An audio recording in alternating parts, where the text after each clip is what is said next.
भाभी हो तो ऐसी। काव्या के पिता नहीं थे, लेकिन बड़े भाई ने उसे पढ़ाया लिखाया। भाभी भी सोनल को बेटी की ही तरह रखती। लेकिन एक दिन, अरे प्रतीक बेटा, तुम्हारी बहन को एक लड़का पसंद है। उसके घर वालों ने हमें मिलने बुलाया है। ठीक है माँ, शाम को ऑफिस से जल्दी आ जाऊंगा। सभी लड़के वालों के घर जाते हैं, जहां काव्या की भाभी घर देखकर, अरे माँ, काव्या ने तो बड़े घर का लड़का पटाया है।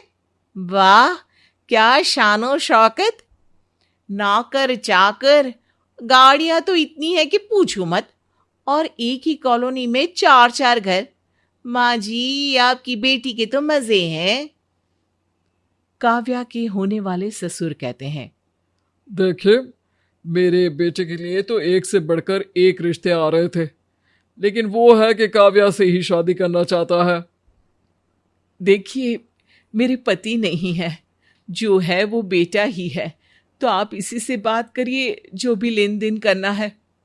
नहीं नहीं, भगवान का दिया सब है हमारे पास। आप लोग बस संस्कारी बहू दे दीजिए। घर आकर सब काव्या को बधाई देते हैं। काव्या की माँ, देख काव्या, हमारे पास इतना तो नहीं कि हम तेरी शादी में खुला खर्च करें। तेरे ससुर भी ज्यादा डिमांड नहीं कर रहे हैं। हाँ, पर माँ, मुझे तो रोहित बल का ही लहंगा पहनना है, और सगाई से लेकर शादी तक के सारे फंक्शंस मुझे 5 स्टार होटल में ही करने हैं। भाई बहन की बात सुनकर कमरे में चला जाता है। क्या हुआ जी, परेशान क्यों हो गए? अरे वो काव्या देखो ना, हर जिद पूरी की उसकी, फिर चाहे वो महंगे कॉलेज हो या फिर कुछ और। लेकिन इतनी जल्दी इतनी अच्छी तरह से शादी करना। देखिए, भगवान का नाम ले, सब ठीक हो जाएगा। मेरे गहने हैं ना, वो मैं काव्या को दे दूंगी। लेकिन बाकी का खर्च? हाँ चलो, वो मैं देख लेता हूँ, पीएफ के लिए अप्लाई कर देता हूँ। भाभी, कल चांदनी चौक चलना, मुझे लहंगा देखना है। हाँ दिव्या, ले जाना इसे। और सुन, 8,000 से ज्यादा का लहंगा ना लेना काव्या। हाँ हाँ माँ। लेकिन बाजार में काव्या को तो इतने में कोई लहंगा पसंद नहीं आता। अरे भैया, वो वाला दिखाओ ना। और वो तो 25,000 का है बहन जी। अच्छा दिखाओ तो, दिखाने के भी पैसे लगते हैं क्या? काव्या लहंगे की चुन्नी सर पर डालती है और उसे लहंगा पसंद आ जाता है। काश मैं ये लहंगा ले पाती। दिव्या अपनी ननद को वो लहंगा दिला देती है। दोनों लहंगा लेकर घर आ जाते हैं, जहां सास कहती है, अरे ये 8,000 का इतना सुंदर लहंगा। हाँ माँ, सिर्फ 8,000 का ही है। दिव्या काव्या की बात पर हैरान हो जाती है, लेकिन कुछ नहीं कहती। शादी की पूरी तैयारी में दिव्या एक से बढ़कर एक सामान लेकर आती है, और अपनी औकात से बढ़कर काव्या के भाई और भाभी उसकी शादी करते हैं। काव्या की शादी के बाद, माँ, इतने लोगों के पैसे देने हैं, कैसे मैनेज होगा? अरे मैं नौकरी कर लेती हूं ना, जल्दी सबके पैसे चुकता कर देंगे। फिर क्या, दोनों पति पत्नी मेहनत कर शादी के कर्जे को निपटाने की कोशिश में लग जाते हैं। अरे दिव्या, काव्या की पहली दिवाली है, तो थोड़ी बहुत मिठाई और कपड़े ले आना। दिव्या से जितना बन पड़ता है वो कर देती है। सास सारा सामान लेकर काव्या को दे आती है, लेकिन अगले दिन, अरे मां, ये भाभी तो बड़ी कंजूस है, क्या कपड़े लेकर आई है? थोड़ा पैसा ज्यादा लगाकर अच्छी साड़ी ले आती, और समझ नहीं आता तो सीधे पैसे दे दिया करो ना।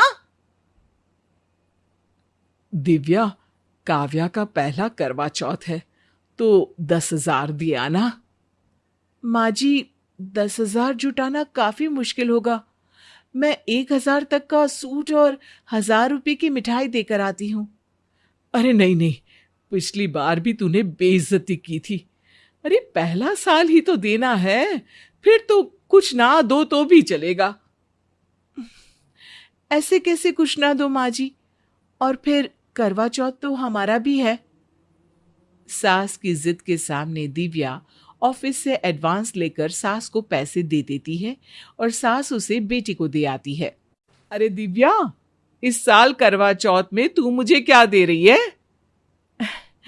हाँ माँ, जो आप कहें। देखो, मुझे तो पश्मीना का सूट चाहिए। दिव्या पास की दुकान से उधारी में सूट लेकर सास को दे देती है और फिर करवा चौथ की शाम दिव्या का पति। अरे दिव्या, तुमने अपने लिए कुछ नहीं लिया? अरे ये साड़ी नई ही तो है, 2 बार ही पहनी है। फिर इतनी भारी साड़ियां तो ऐसे त्योहार में ही पहनी जाती है ना। पति दिव्या की तरफ प्यार से देखता है। एक दिन ननद घर आ जाती है। अरे भाभी, क्या बात है? मेरे जाने के बाद आपने तो मेरी अलमारी में कब्जा ही कर लिया है।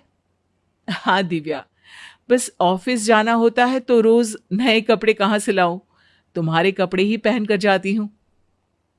हाँ हाँ, पहन लो कुछ दिन। वैसे भी मैं ले जा रही हूं इस बार अपने सारे कपड़े। अरे लेकिन तेरे ससुराल में तो सिर्फ साड़ी ही पहनते हैं ना, तू ये सूट का क्या करेगी? अरे वो तो जब सास ससुर गांव जाएंगे तब पहन लूंगी ना। काव्या अपने सारे कपड़े लेकर ससुराल जाने की तैयारी कर रही होती है कि तभी सास दिव्या से कहती है, अरे दिव्या, काव्या को कुछ देना होगा, पहली बार मायके से ससुराल जा रही है। कायदे से तो उसके पूरे घर को कपड़े देने की प्रथा है, लेकिन चलो अब तुम लोग नहीं कर सकते तो। दिव्या अंदर जाती है और अलमारी से वो साड़ी निकाल कर लाती है जो कभी उसके पति ने उसे गिफ्ट की थी। माँ जी, ये नई कोरी साड़ी है, ये आप काव्या को दे दीजिए। नहीं नहीं, इस बार तो मेरे पति के भी कपड़े दो। मेरे ससुराल में प्रथा है कि दोनों के कपड़े आते हैं। लेकिन इस बार दिव्या काव्या की मांग को पूरा नहीं कर पाती है, जिसके बाद काव्या दिव्या को गुस्से में कह देती है, भाभी, बुरा नहीं मानना, एक बात करनी है। बोलो ना काव्या, बुरा क्यों मानूंगी? क्या बात है, क्या हुआ? आप लोगों को तो समाज का कोई डर ही नहीं है। ननद आई है तो उसकी सेवा करे, उसे गिफ्ट्स दे, पैसे दे। आप तो सिर्फ खुद पर खर्चा करना जानती है। अरे पापा होते तो मुझे आप लोगों की जरूरत ही नहीं पड़ती। काव्या की बात सुनकर दिव्या को रोना आ जाता है। वो सीधे अपने कमरे में चली जाती है, लेकिन तभी वहां दिव्या का पति आ जाता है। वो सारी बात समझ चुका होता है। काव्या, तू मेरी बहन है और दिव्या मेरी पत्नी, लेकिन तुम दोनों की ही खुशी सिर्फ मेरी जिम्मेदारी है। चलो माना तो, लेकिन कर कहां पा रहे हो खुश? देख बेटा, ननद भाभी की बात है, तू जा आराम कर। नहीं मां, मेरी बात अभी पूरी नहीं हुई है। तूने सच कहा कि पापा होते तो तुझे मेरी जरूरत नहीं पड़ती। शायद एक पिता बेटी की शादी करता है तो 25 साल की जमा पूंजी लगाता है, लेकिन एक भाई तो सिर्फ 4, 5 या 10 साल की बचाई कमाई ही बहन को दे सकता है। ऐसे में घर की चरमरा चुकी हालत को भाभी ही संभालती है। हाँ हाँ, भाभी ने ही संभाला है। अच्छे से अपने काबू में कर लिया है भाभी ने तुझे। हाँ, क्योंकि मैंने देखा है कि कैसे त्योहारों में वो तेरे और माँ के लिए नए कपड़े लेकर आती है, लेकिन खुद पुरानी साड़ी पहनती है। कैसे घर का सारा काम करके ऑफिस जाती है और फिर घर आकर घर का काम करती है। बेटा बोलता चला जाता है और फिर काव्या की आंख भर आती है। भाई, मुझे माफ कर दो। तुमने और भाभी ने तो वो जिम्मेदारी को निभाया है जो माँ और पापा को करना था। बावजूद इसके मैं मुझे माफ कर दो भाभी।